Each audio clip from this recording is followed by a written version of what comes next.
Well,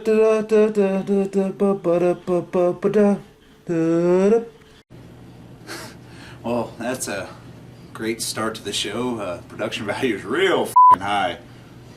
Did I just get bleeped on my own show? Are you f***ing serious? Did I just get f***ing bleeped on my own f***ing show? Oh, because it's the PG era. F*** the PG era. But whatever makes everybody happy. I am Jack Gamble, and I'd like to welcome everybody to You Don't Know Jack. Title, courtesy of Mr. Ashley Thomas. Thank you very much. Go ahead and give him a follow. I'll put it down here on the bottom. I'm going to do a YouTube show. I'm going to hopefully do it weekly. And it's going to things that really get under my skin, things that really piss me off. And it can be about wrestling, of course. It can be about karate, about jobs, about jobs, about people, about fast food restaurants. Really whatever the hell I want it to be about, because it's my show. So, my very first show I'm going to do about overweight wrestlers. And let me reword that. Because overweight, they don't really work there. Because by body mass index or whatever it's called, I'm overweight. I've been overweight since the 7th grade. And like Samoa Joe, Yokozuna, Jonah Rock from TMDK, Morishima, all these guys are overweight, but they can fucking go.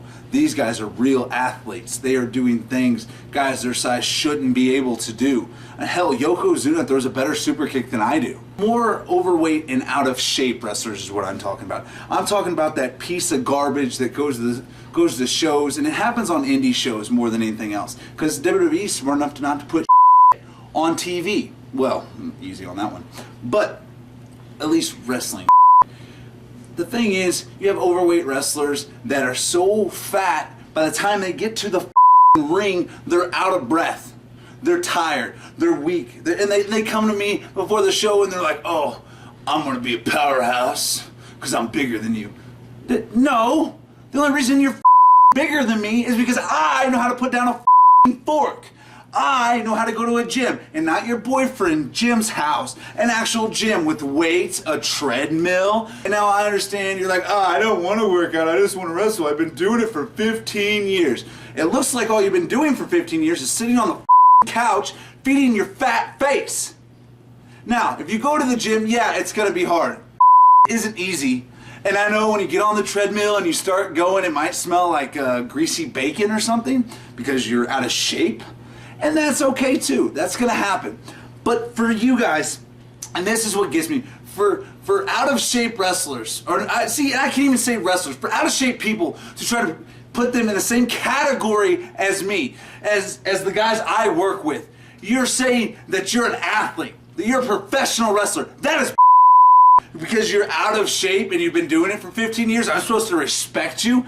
No! If you went to a gym and you look good, maybe I would respect you, but you know what?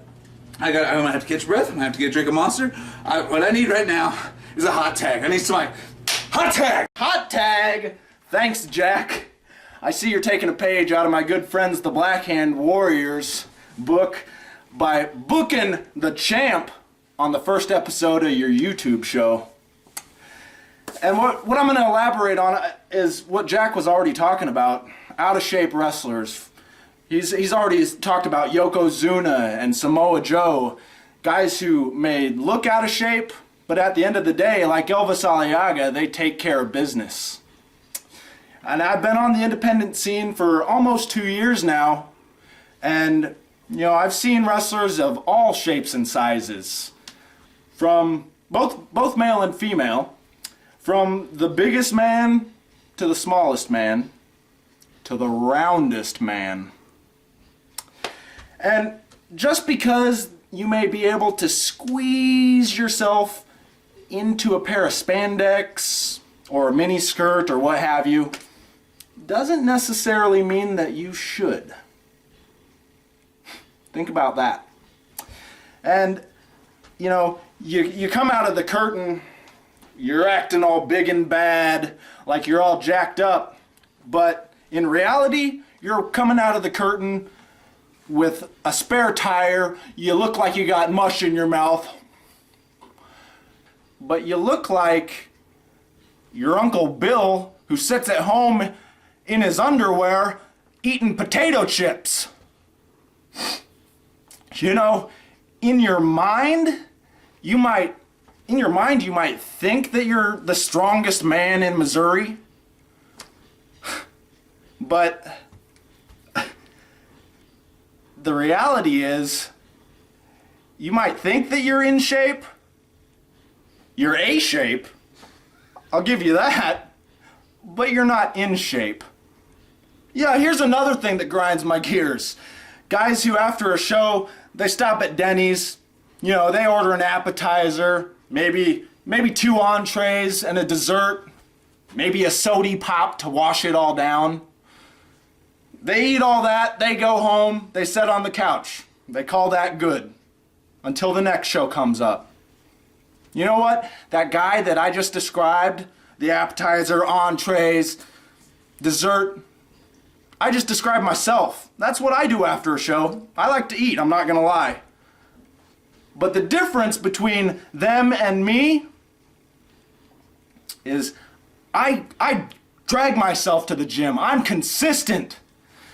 I'm not going home, sitting on my couch, looking like a piece of trash.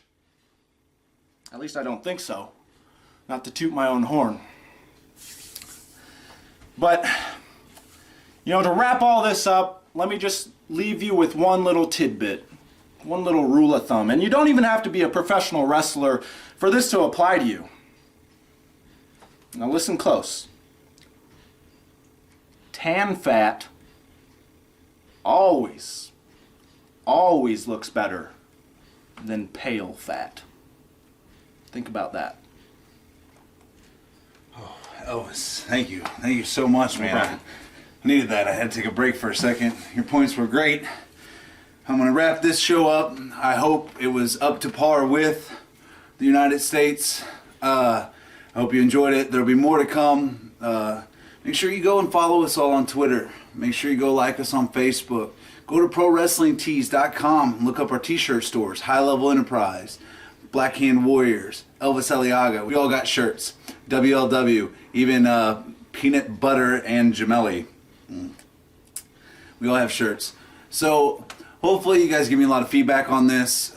What you want to hear about, what you didn't like, what you liked. Put it all in the comments. Send me a message on Twitter. Send me a message on Facebook. Let me know. I once again want to thank Elvis Aliaga for coming in because I needed to step out, gather my thoughts, drink my monster. So thank you very much. This is You Don't Know Jack.